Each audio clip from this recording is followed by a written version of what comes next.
Caros alunos, caras alunas da terceira série do Colégio Miguel Couto, eu sou o professor Paulo Supimpa, de Física e Filosofia, e estamos aqui para finalizar nossas aulas sobre Aristóteles com uma parte muito pequena da sua lógica, que é o suficiente, é o que cai no vestibular, e finalizando com a ética.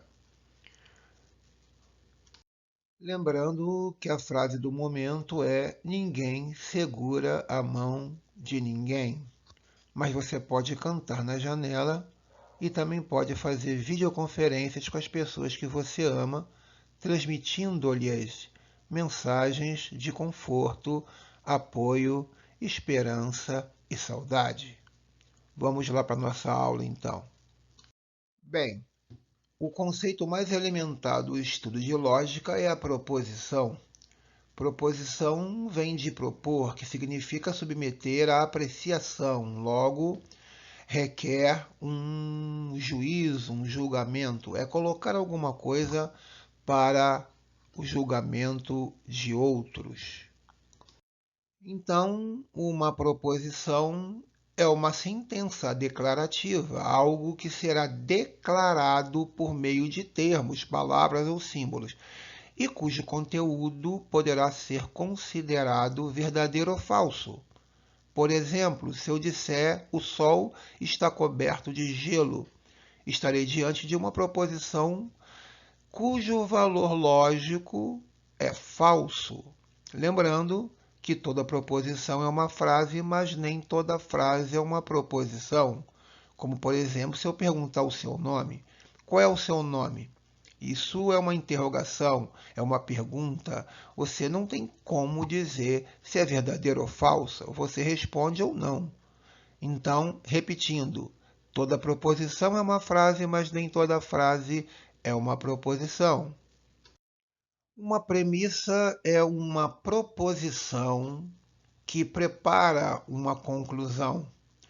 Você pode reforçar o seu argumento com várias premissas, até chegar a uma conclusão que seja imediatamente aceita. No exemplo que você tem aí, são duas premissas gerando uma conclusão. Isso aí é chamado de silogismo aristotélico. É um argumento dedutivo. Veja, π radianos corresponde a 180 graus, mas sabemos que π é igual a 3,14. Logo, um radiano corresponde a aproximadamente 57,3 graus, fazendo uma regrinha de 3, não é?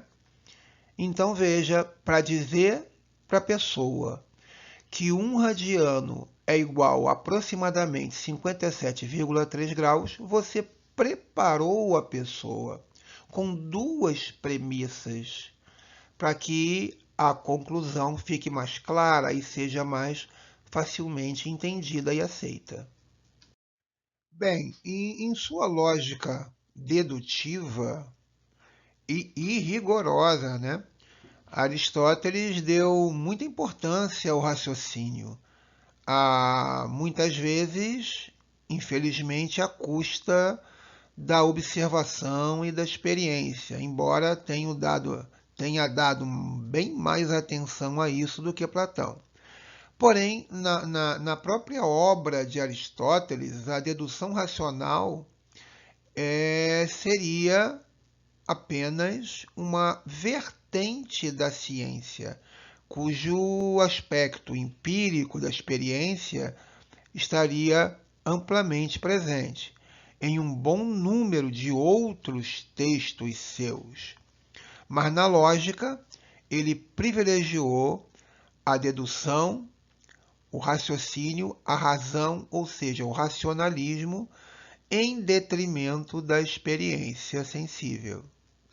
Então, aí no esquema do slide 4, você vê a ordem para um raciocínio bem fundamentado, para que você possa apresentar um bom argumento. Conexão de premissas verdadeiras, raciocínio lógico, argumentação perfeita. No slide 5, vamos acompanhar a leitura. Dedução significa ir do universal para o particular. As premissas devem ser universalmente aceitas, verdadeiras, né? Porque as premissas elas vão fundamentar a sua conclusão no argumento.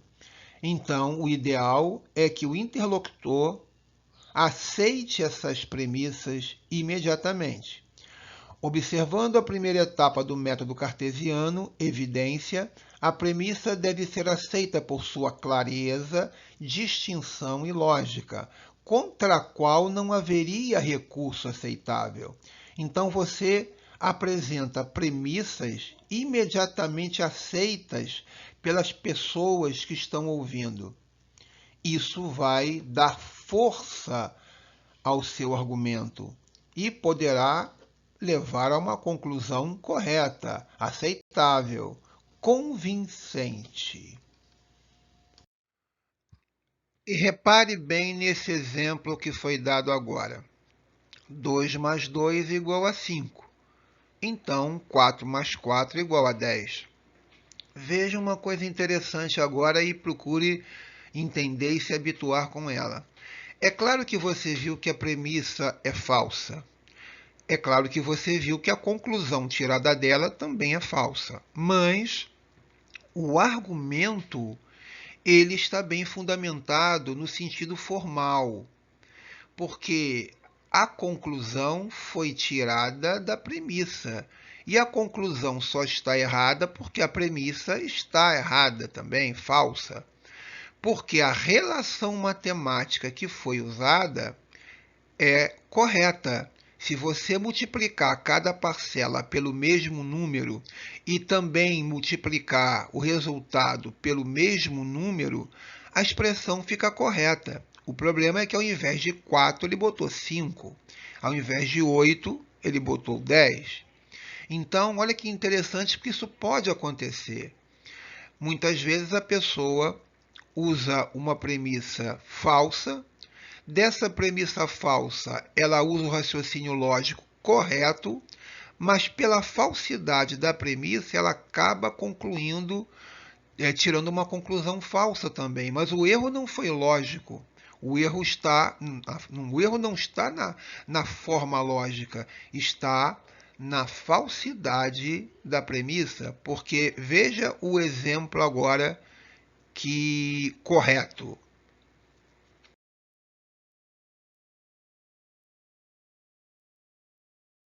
Uma coisa que Aristóteles nos ensinou é que muitas vezes a forma lógica, o raciocínio está correto, mas infelizmente as premissas que foram usadas são falsas. E muitas vezes até acontece o contrário. Com duas premissas falsas, você consegue tirar uma conclusão verdadeira. Então, há que considerar a distinção entre verdadeiro e falso para a premissa e válido e inválido para a forma lógica do raciocínio. Slide 6. Aristóteles nos disse que o argumento final, tanto quanto as premissas, devem se adequar à realidade. Vamos então modernizar aqui, trazer para os dias de hoje a frase dele. Veja lá o texto. Para que as premissas sejam aceitas como verdadeiras, no seu argumento dedutivo, cuide para que elas mantenham correlação com os fatos, com a realidade observável. Por exemplo, que sejam reforçadas por abundância estatística, documental, pressupostos confiáveis, gráficos, experimentos, pesquisas, demonstração matemática, se possível, né? Fotos, filmes, testemunhos confiáveis de reforço. Aí você estará fundamentando bem os seus argumentos, bem diferente daquela coisa de simplesmente afirmar porque acha que seja verdadeiro. Slide 7. Eu coloquei 3 argumentos dedutivos para você observar. Se você considerou esses argumentos válidos, foi porque aceitou como indiscutíveis as premissas que fundamentaram as respectivas conclusões. O problema do argumento dedutivo ocorre quando o interlocutor não aceita como verdadeiras ou irrefutáveis as premissas. Imagine, por exemplo, que num argumento dedutivo você use a afirmação, a proposição de que Deus exista. Simplesmente um ateu não aceitaria a veracidade de tal premissa, o que levaria a outra discussão preliminar, onde você primeiramente teria que convencê-lo da existência divina. Então, a premissa deve ser imediatamente aceita por quem ouve, pelo interlocutor. Se assim não for, o seu argumento dedutivo não vai surtir efeito. Slide 8. A validade do argumento dedutivo não depende do conteúdo, mas sim da forma lógica. Uma premissa pode ser considerada universalmente verdadeira para uma cultura, mas ser falsa para outra. É por isso que modernamente é exigido o parecer da ciência. E por quê? Justamente porque a ciência hoje está fundamentada no método científico, que é um método mais rigoroso para se chegar à verdade que se tenha conhecimento.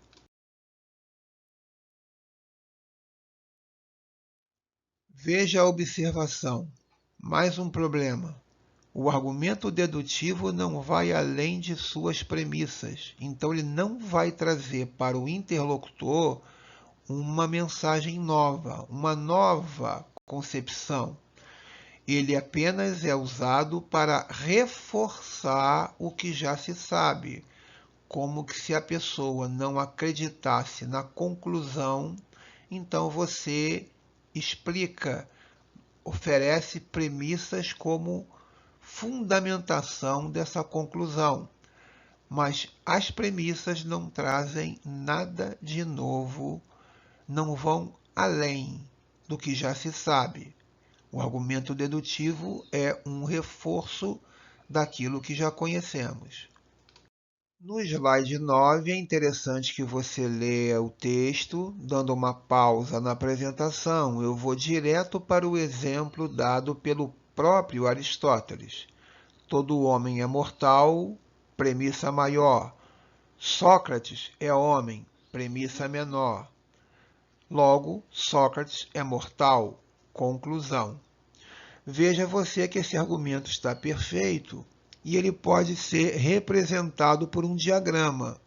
Quando você não puder fazê-lo, é porque tem alguma coisa de errado no argumento. Veja só os 3 conjuntos.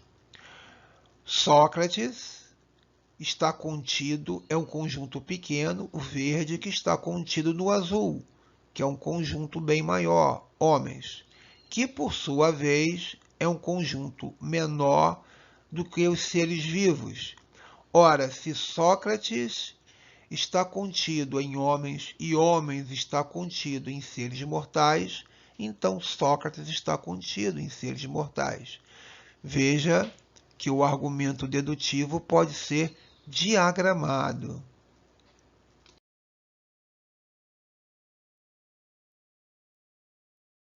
Slide 10. Ao contrário do argumento dedutivo, o argumento indutivo vai além das premissas, traz uma informação nova. É por isso que é muito mais usado pelas ciências. A outra diferença importante é que o argumento indutivo é uma forma de raciocínio que parte de enunciados particulares para inferir, para tirar um enunciado universal. Por exemplo, olha o desenho. Se A é igual a 1 B igual a 2, C igual a 3, D igual a 4, o que você pode inferir, concluir? Que é igual a 5. Pode não ser, mas probabilisticamente, segundo a sequência que apresentamos, é extremamente provável que seja igual a 5. Muitas vezes a ciência raciocina assim, mas aí ela parte imediatamente para a experimentação, para a demonstração matemática, para ver se realmente a natureza vai corroborar com o nosso raciocínio.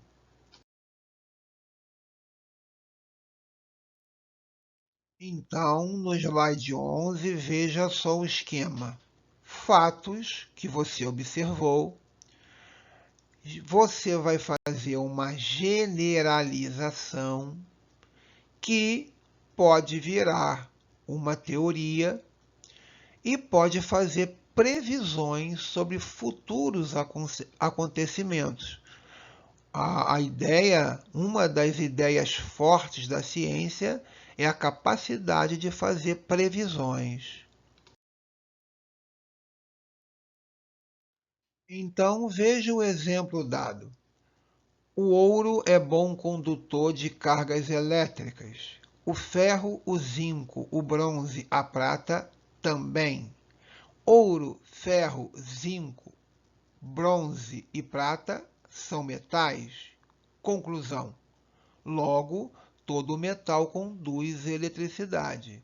Então veja que de casos particulares, quantos mais que você puder, de vários casos particulares você concluiu uma expressão geral. Você concluiu que todos os metais conduzem eletricidade.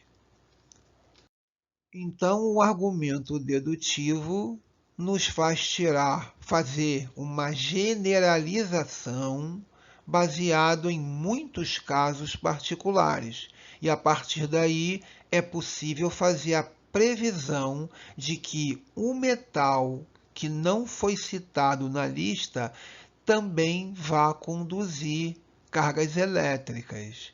Essa é a ideia do argumento indutivo, ele traz um dado novo que não se conhecia. Slide 12.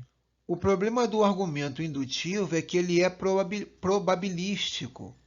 No exemplo dos metais, nós fizemos o quê? Uma enumeração de casos particulares. E, por probabilidade, nós chegamos a uma conclusão universal. Mas poderia existir uma exceção. Então, a grande pergunta é a seguinte: e quantas enumerações, quantos casos particulares seriam necessários para que a gente tivesse certeza da verdade universal? Essa é uma questão problemática no argumento indutivo. Veja o exemplo da pesquisa eleitoral. Digamos que a empresa de pesquisa vá em todos os estados, todas as capitais de estado do Brasil e entreviste 2.000 pessoas sobre em quem elas iriam votar para presidente, A ou B.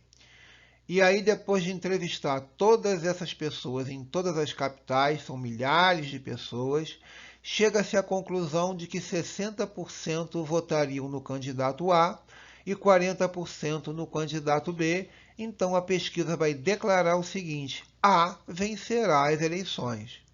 E normalmente isso até funciona, mas o Brasil tem 210 milhões de habitantes, mais ou menos. E todos eles não podem ser entrevistados.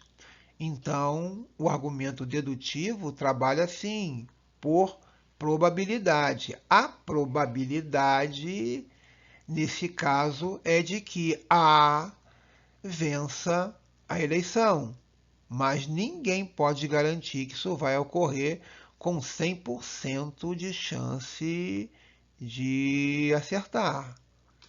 Veja um outro exemplo. Um saco de grãos no aeroporto pode causar desconfiança para os funcionários da alfândega e eles podem pegar um estilete e fazer alguns furos no saco, que seria um saco de feijão, por exemplo, e para cada furo que fizeram, saiu um grão de feijão. Fizeram 10 furos e saíram 10 grãos de feijão. A questão é se todo o saco realmente contém feijão. Para isso, seria necessário abrir e tirar todos os grãos para ter certeza.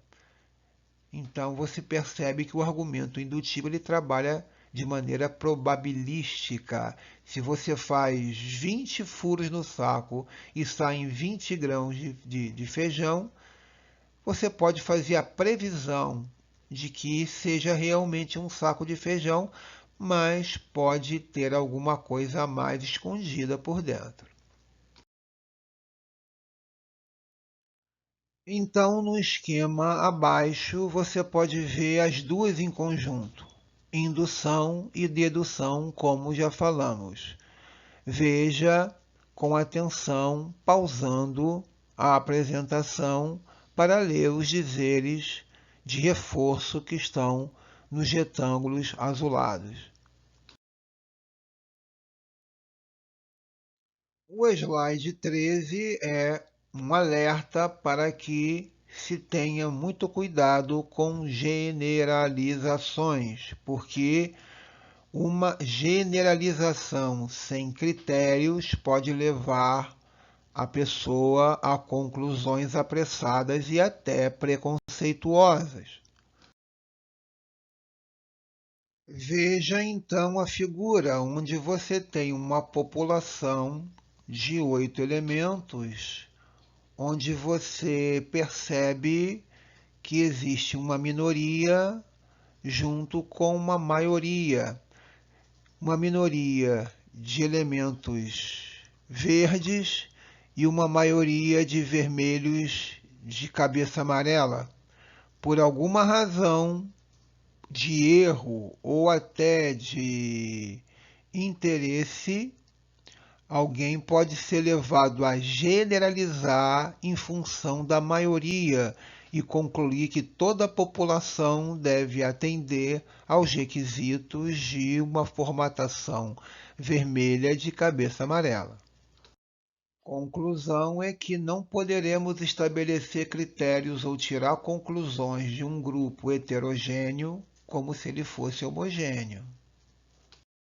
Slide 14, elogiando a indução, como já vimos.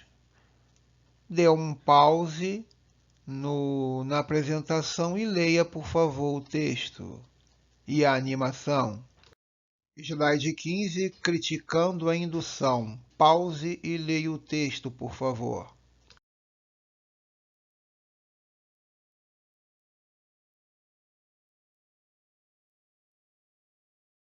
Slide 16 para fechar a aula 6A. Então veja o esquema.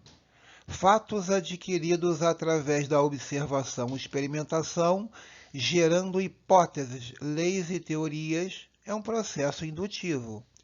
Hipóteses, leis e teorias gerando previsões e explicações é um processo dedutivo.